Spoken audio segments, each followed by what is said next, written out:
안녕하세요. 사랑에 미쳐 물불 안 가리고 결혼했던 거 이제 와서 땅 치며 후회 중인 40대 초반 여성입니다. 남편과 처음 결혼 결심했을 때 부모님도 그렇고 주변 어른들이 절대 안 된다고 했었는데 역시 어른들 말은 들어서 나쁠 게 없나 봐요. 왜 진짜 경고를 알아먹지 못했을까 하는 후회뿐이네요. 결혼하기 전만 해도 남부러울 거 하나 없는 인생으로 살았어요. 익명이니까 하는 소리지만 저희 집안이 대대로 내려오는 땅 부잣집이었거든요. 할아버지도 동네 유지였어서 서울에서 안 살았다 뿐이지 나름 명망 있는 집이기도 했어요. 시간 지나 집안에서 갖고 있던 허허벌판이었던 땅들도 개발되다 보니 저는 어렸을 때부터 성인이 되어서까지 쭉 풍요로운 환경에서 자랐습니다. 지금 이렇게 으스대는 것도 웃기긴 하지만요. 아래로는 남동생이 둘 있었는데 그 당시 분위기랑은 다르게 부모님은 저랑 남동생들 차별 없이 똑같이 대우해 주셨어요. 오히려 아버지는 제가 맞이라고 저를 더 챙겨주시고 아끼실 때도 많았죠. 굴곡이라고는 없는 삶을 살다 보니 성격도 온순하고 모난 데 없이 잘 자라왔다고 자부합니다. 그래서였을까요? 온실 속에서만 살다 보니 사람 보는 눈이 전혀 없었나 봅니다. 남편 좋다고 결혼까지 한 거 보면요. 남편이랑은 30을 코앞에 두고 친구의 소개로 만나게 되었습니다. 비교적 늦은 나이에 만난 편이었는데 그 전에 오랜 기간 만나오던 예전 남자친구와 헤어지고 만난 거라 그랬습니다. 그 후로 마음에 드는 남자가 없어서 그냥저냥 시간만 죽이며 살다가 남편을 만난 거였죠. 남편은 그때 촬영장 같은 곳에서 촬영을 담당하는 사람이었어요. 다들 아시다시피 그런 일은 돈이 되는 일은 아니잖아요. 그래서 저희 집안에서는 결혼 이야기가 나오기도 전에 그 남자 제가 교제하는 걸 알고 그때부터 반대하셨어요. 그때는 부모님이 속물처럼 느껴져 엄청 실망했었는데 지금은 부모님이 옳았구나 생각합니다. 아버지는 남자친구를 보고 단순히 돈이나 사회적 지위가 있고 없고를 떠나서 남자친구가 하는 꼴을 보면 비전이 없는 데다가 자기 가족 하나 건사 못할 것 같은데 사귀어서 무얼 하냐고 꾸짖으셨어요. 그놈의 사랑 때문에 미래를 못 보던 저는 당연히 아버지 쓴소리가 안 들렸죠. 그때 제 눈에는 남자친구가 현실을 무릅쓰고 꿈을 쫓는 낭만적인 사람으로 보였어요. 게다가 남자친구와 교제하면서 알게 된 사실 때문에 동정을 사랑으로 착각한 탓도 컸던 것 같습니다. 남자친구네 집안이 그다지 넉넉한 편이 아니었는데 남자친구는 그걸 또 티를 내는 성격이었어서 바보 같은 저는 또 뭐라도 생기면 남자친구나 남자친구 집에 갖다 바치고 그랬었네요. 사실 연애하면서 남자친구가 제게 잘해준 적은 손에 꼽을 정도예요. 선물도 거의 받아본 적이 없었죠. 제 생일을 앞두고 선물을 따로 챙기는 건 남자친구가 부담스러워할까봐 다른 건 다 필요 없고 그냥 꽃다발이나 받아보고 싶다고 지나가듯 이야기한 적이 있거든요. 그런데 생일날 뭘 받았는지 아세요? 종이약을 받았어요. 주면서 하는 말이 꽃이 너무 비싸서 못 샀다면서 대신 종이약을 접었대요. 꽃은 금방 시드는데 종이약은 평생 간직할 수 있으니까 더 좋은 거 아니냐고 애써 포장하면서요. 사실 종이약도 뭐 어렸을 때 받았으면 그렇게 나쁘진 않은데 그때는 30을 앞두고 있었던 나이잖아요. 30한테 종이약 선물이 웬 말이에요? 그런데도 착한 여자친구는 병에 단단히 걸려 있었던 저는 남자친구의 포장하는 말에 홀라당 넘어가서 감동받은 척하며 비위를 맞춰줬네요. 제가 얼마나 제정신이 아니었는지 아시겠죠? 결국 전 부모님의 반대에도 불구하고 남자친구와 결혼을 하게 되었어요. 눈에 흙이 들어가도 안 된다던 아버지 어머니는 대신 결혼하고 나서 우리 지원 받을 생각은 접으라고 강하게 나오셨죠. 그래서 신혼 초에는 부모님이랑 사이가 좀 껄끄러워지기도 했어요. 그러다 보니 신혼 초에 정말 말도 안 되게 힘들었어요. 결혼 초에 시어머니가 합가했으면 한다고 말씀하셨는데 아무리 미워도 귀한 딸 시집살이 하는 거 그냥은 두고 못 보신 저희 부모님이 죽도록 반대해서 겨우 같은 아파트 다른 라인에서 사는 걸로 합의봤거든요. 사실 그래봤자 합가랑 다름없는 느낌이긴 해요. 시댁이 걸어서 1분 거리니까 언제든 왔다 갔다 할 수 있잖아요. 당연히 시어머니는 시도 때도 없이 불러내서 사람을 괴롭히셨습니다. 사실 처음엔 저희 집안에 돈 좀 있다는 거 아시고는 정말 잘해주셨어요. 참하다느니 어쩐지 얼굴부터 곱게 자란 티가 난다더니 하면서 듣기 좋은 말만 해주셨었죠. 그런데 나중에 저희 집에서 결혼을 반대했었다는 사실을 알게 되고 그것 때문에 제가 친정이랑 사이가 어색해진 걸 알게 된 후로는 이럴 수 있나 싶을 정도로 태도가 180도 변했습니다. 말버릇처럼 우리 집안 무시하는 거냐고 신경질을 부리셨고 태어나서 집안 살림 같은 걸 해본 적이 없어서 신혼살림도 버거운데 자기 몸이 안 좋다고 매일매일 불러내서 시댁 집안일까지 전부 제게 떠맡기셨습니다. 거리가 너무 가까워서 싫다고 말도 못했어요. 게다가 제가 안 되겠다고 말하는 순간 시어머니는 남편한테 쪼르르 달려가서 꼰질렀습니다.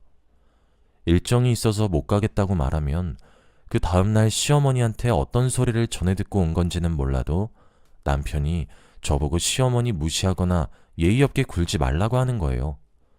처음에는 해명을 해보려고 했는데 피는 물보다 진하다고 말이 안 통했어요. 결국 신혼 초부터 서로의 문제도 아닌 거 가지고 남편이랑 싸우기 싫어서 그 후로는 시어머니 수발 다 들어줬어요. 그런데 깜짝 놀랄 만한 소리를 듣게 되었습니다. 그날도 시댁 가서 집안일을 대신하다가 남편 쪽 친척 어르신이 시어머니를 찾아오셔서 차를 준비하고 있었어요. 부엌에서 차를 준비하고 있는데 그 어르신이 이렇게 말씀하시는 거예요. 그런데 자네도 그동안 참 고생 많았어. 애 안 생겨서 그렇게 구박을 받더니만 민수 입양해서 그래도 지금은 며느리까지 보고 잘 지내잖아. 민수면 저희 남편 이름이었거든요. 남편이 입양하라는 소리에 깜짝 놀라 준비하던 차를 내팽겨치고 거실로 달려나가 물었습니다.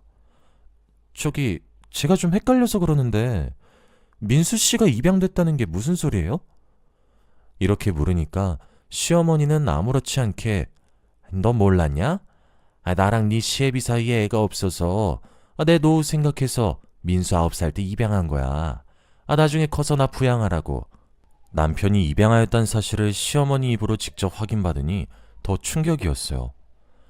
그날 저녁 집으로 돌아온 남편에게 왜 숨겼냐고 따져 물으니 숨기긴 자기가 언제 숨겼냐고 그냥 안 물어보길래 얘기 안 한 거였다면서 경우 없는 소리만 내뱉더라고요. 그리고 갑자기 남편이 자기 어렸을 적 얘기를 늘어놓으며 눈물까지 보이는데 저도 당황한 나머지 남편을 위로해주고 말았습니다. 남편이 말하길 자기가 시댁의 지극정성인 이유도 갈 곳 없는 자기 걷어주신 게 지금의 시부모님이라면서 최대한 효도하는 게 자기 도리라고 하더군요. 솔직히 이건 사기 결혼감이라고까지 생각했는데 남편이 측은해지기도 했고 얼마 안 있어 제가 딸아이를 임신하는 바람에 그냥 참고 살았습니다. 임신했다고 달라지는 건 없었어요. 막달까지도 전 남산만한 배를 하고 시댁에 매일같이 출근해서 설거지랑 청소를 했습니다. 임신 때문에 마음이 예민해져 있기도 했고 곱씹을수록 제 처지가 너무 서러워서 하루에도 몇 번씩 화장실에서 몰래 울곤 했죠. 그나마 다행이었던 건 저희 부모님이 손주가 생긴 사실을 알고 너무 좋아하셔서 제가 결혼한 후로 한동안 얼어붙어 있었던 아버지와 제 사이가 다시 극진한 부녀 사이로 돌아온 거였어요. 그때쯤 남동생들도 각각 미국으로 유학 가고 호주로 이민 가는 바람에 부모님이 한창 적적해 하셨는데 제가 부모님을 자주 찾아뵈었거든요. 게다가 말은 강하게 하셔도 속은 따뜻하신 분들이라 아이 생기면 앞으로 돈 더 많이 들 텐데 그 돈 다 어디서 구하겠냐고 필요한 거 있으면 수시로 말씀하라고까지 해주셨죠.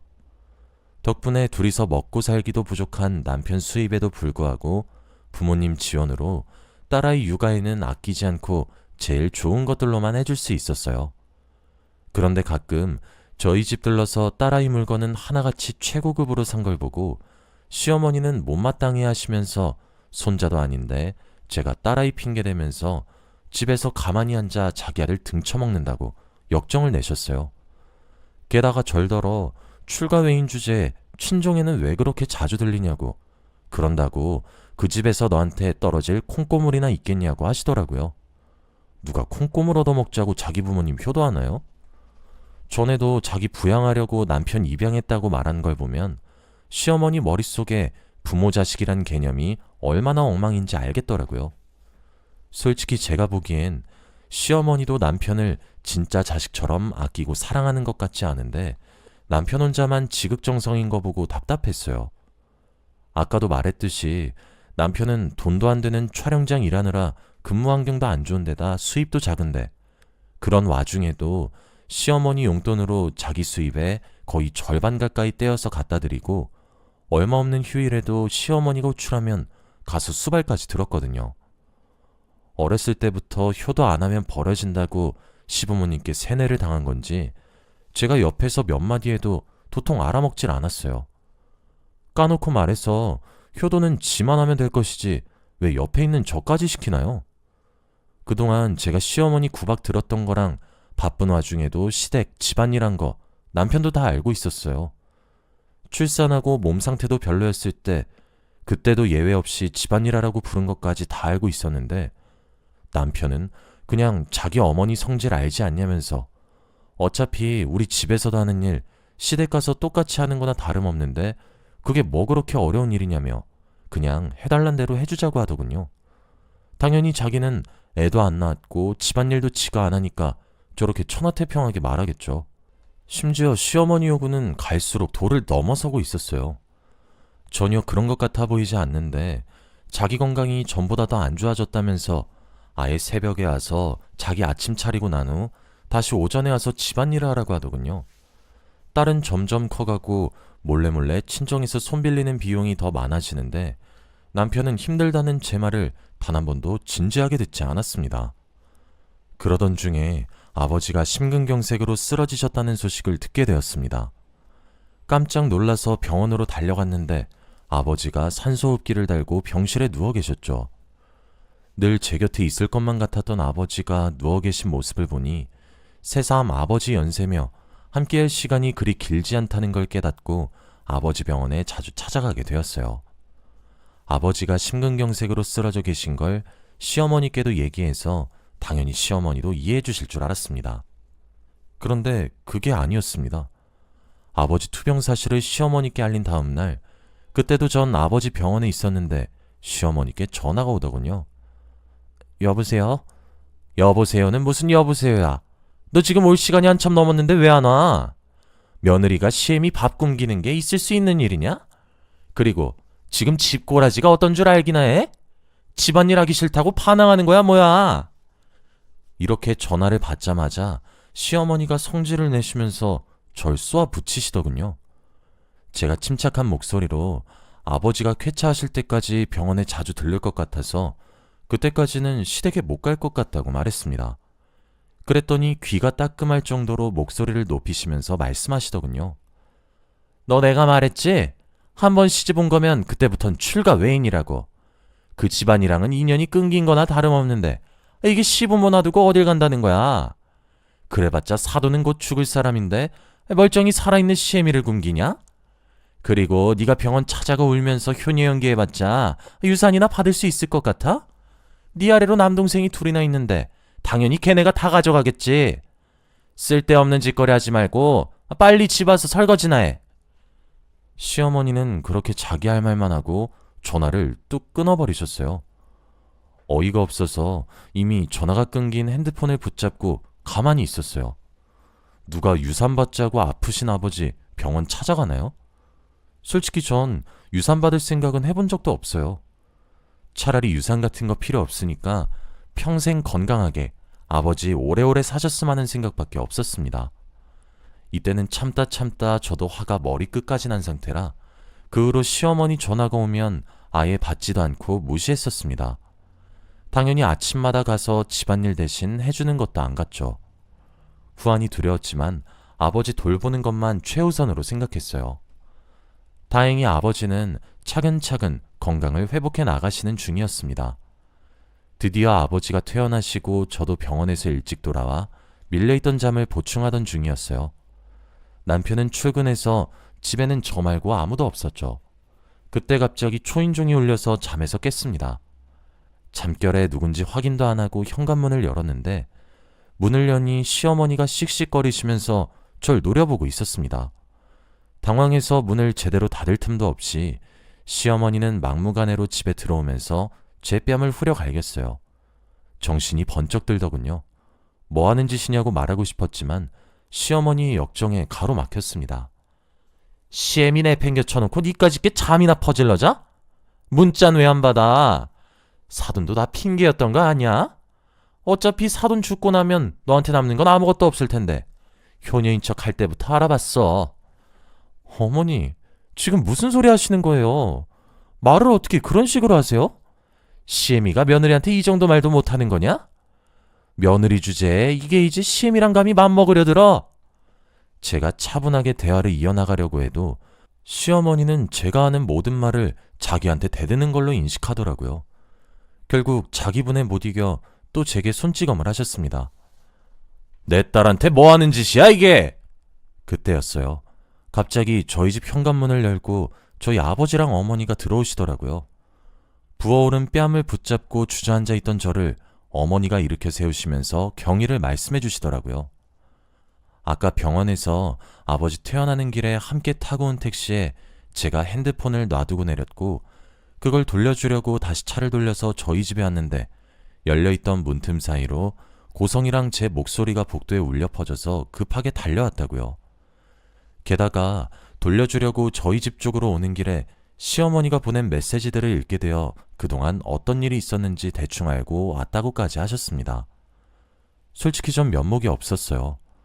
가뜩이나 아버지 건강도 좋지 않으신데 혹시나 심리적인 요인으로 스트레스를 받아 무리가 갈까봐 그동안 철저하게 숨기고 있었거든요. 아버지는 분노하면서 시어머니께 말씀하셨습니다. 이러려고 내 돈 10억 가져간 거요? 내가 대놓고 주기에는 결혼 반대한 것 때문에 딸한테 미안한 것도 있고 혹시나 애가 자존심 상해할까봐 알게 모르게 잘 챙겨주겠다는 사돈말 믿었는데 감히 나 모르는 사이에 내 딸한테 이딴 짓을 해? 저는 아버지가 제 결혼 생활을 위해 시어머니께 10억이나 되는 돈을 맡기고 있었던 걸 그때 처음 알았어요. 알고 보니 결혼하고 얼마 안 있어 제 핑계를 대면서 저희 친정에 몰래 찾아와 10억이나 되는 돈을 빌려갔었대요. 사실 말이 빌려간 거였고 아버지는 저를 위한 돈이라고 생각해서 그냥 안 받을 생각이었대요.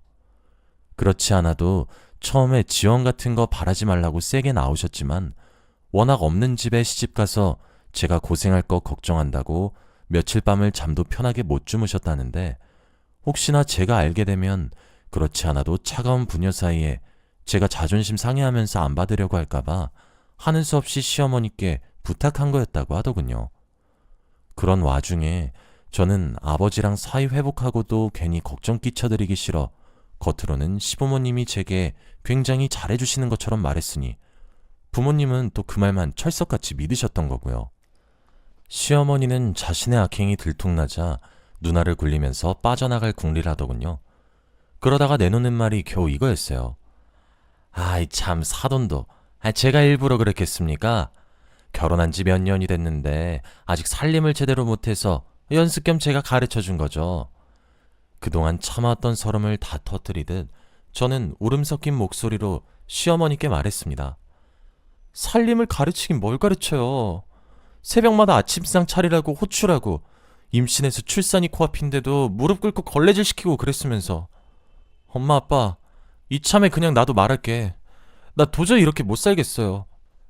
제 말을 들은 아버지 어머니도 고개를 끄덕이시면서 잘 생각했다고 당장 이혼하라고 하셨습니다. 이대로 남편과 이혼이라고 생각하니 덜컥 겁도 났지만 그동안 있었던 일을 잘 생각해보면 남편은 제가 시어머니께 당하는 수모를 계속 방관하기만 했지 아무런 버팀목도 되어주지 못했더라고요. 아이에게 미안했지만 이 결혼 생활을 유지하면서 살 순 없다는 생각이 들어 눈 딱 감고 이혼 준비를 했습니다. 시어머니는 가져간 10억을 돌려달라는 말에 꿈쩍도 않으셨어요. 남편에게 말해서 시어머니를 설득해달라고 하니까 남편도 적반하장으로 언제 준 돈을 이제 와서 찾냐며 배째라는 식으로 나오더군요. 결국 아버지도 저도 변호사의 도움을 받아 소송을 진행하였습니다. 그런데 법정 싸움이 진행되는 가운데 놀라운 사실이 밝혀졌습니다. 시어머니가 가져간 10억의 행방에 대해서였어요. 경찰에서 보이스피싱 범죄 조직을 암암리에 수사 중이었는데 수사망에 시어머니가 딱 걸린 거였죠. 알고 보니 시어머니가 친정에서 빌려간 10억으로 유령법인을 여러 개 세우고 대포 통장을 발행한 데다 그걸 사이버 도박 조직이나 보이스피싱 조직에 빌려주고 돈을 받아먹었던 거예요. 저희 식구 전부 깜짝 놀랐습니다. 남편도 모르고 있었던 사실 같았죠. 사건 규모가 워낙 커지다 보니 변호사가 예상하길 시어머니는 징역형을 피할 수 없을 것 같다고 보시더라고요. 그 사이에 저는 남편과 무사히 이혼했어요. 얼마 안 있어 남편이 후회 중이라고 전화도 하고 장문에 문자까지 간간히 남기는데 같이 살면서 나 몰라라 할 땐 언제고 이제 와서 후회한다니 웃기더라고요. 아무튼 전 이제 자유의 몸이 되었어요. 게다가 아버지가 저희 모녀 혹시라도 힘들게 살까 싶어 아버지가 가진 건물 중 제일 알짜배기인 거 하나 증여해 주시겠다고 하네요. 제가 받기 싫다고 해도 저 위에서 주는 게 아니라 손녀 잘 키우라고 주는 거라고 하시면서 기어코 증여해 주시겠다고 해서 못 이기는 척 받았습니다. 그동안 낭비한 시간을 생각하면 너무 아깝고 서럽지만 그래도 그 시간 속에서 유일하게 딸아이라는 보물은 건졌네요. 사람은 아무리 힘들어도 이렇게 또 다른 희망으로 살아가지나 봐요. 여러분들도 희망을 잃지 않고 열심히 살아가시길 바랍니다.